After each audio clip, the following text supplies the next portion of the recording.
And this morning's rain really making it tough for crews to prepare the roads for tonight's sleet and snow. News Channel 5's Cuthbert Langley live for us at the TDOT salt barn, and normally they'd be putting the brine out, but they can't do that with all the rain coming down, right? Right, Steve, these trucks right here would be working in overtime if it wasn't for the rain, but because of the rain, they're not able to spread the salt and the brine, because if they did, well, it would all wash away. Let me show you right here at the TDOT salt bin. You can see just how large that mound of salt is right there. They've used about 30% of the salt in this barn. They say they have plenty left to go around for this next approaching winter storm. But the thing is, again, because they're not able to really hit the roads as hard as they did the last winter storm, that's going to create some issues tomorrow morning, especially with the height of the storm expected to hit right around the morning commute. So obviously be very careful out on those roads.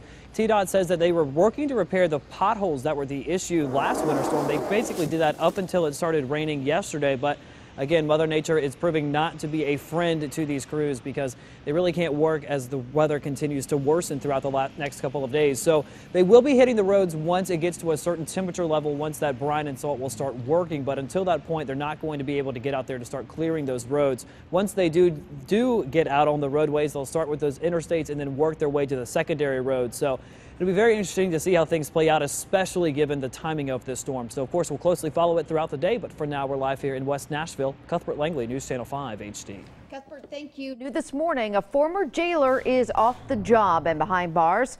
Rafael Morales was arrested yesterday in Shelbyville. He's been accused of having sexual contact with an inmate. The sheriff tells us he's no longer working for the sheriff's department and will be in court later this month. Later today, we might get some answers on how a toddler ended up with a loaded gun and managed to shoot his 18-month-old brother.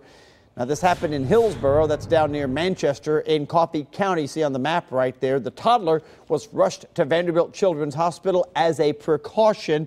The little boy was awake and alert when first responders arrived, so that 18-month-old should be okay. He is very lucky. The Coffee County Sheriff's Department will interview the children's parents today to find out how they had a loaded gun in the home.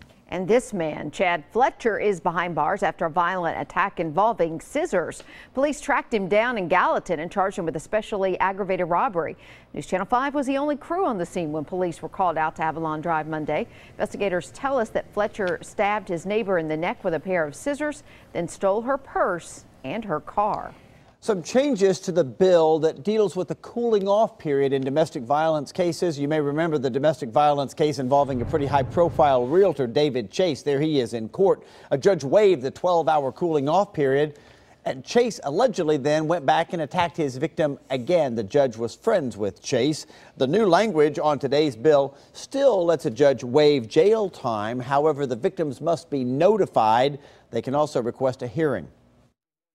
I think this is a much, much stronger process than we have now, which is what we were searching for all along. We knew that there were holes and there were problems with the way the 12-hour hold was waived now, and we wanted to fix those. I feel like with this amendment, this bill does just that.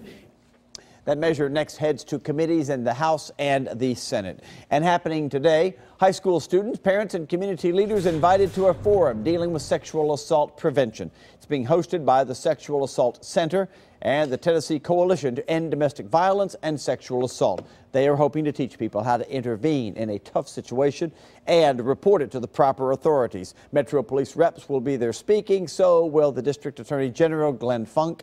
If you are interested in going, it's happening at the John Sigenthaler Center at Vanderbilt.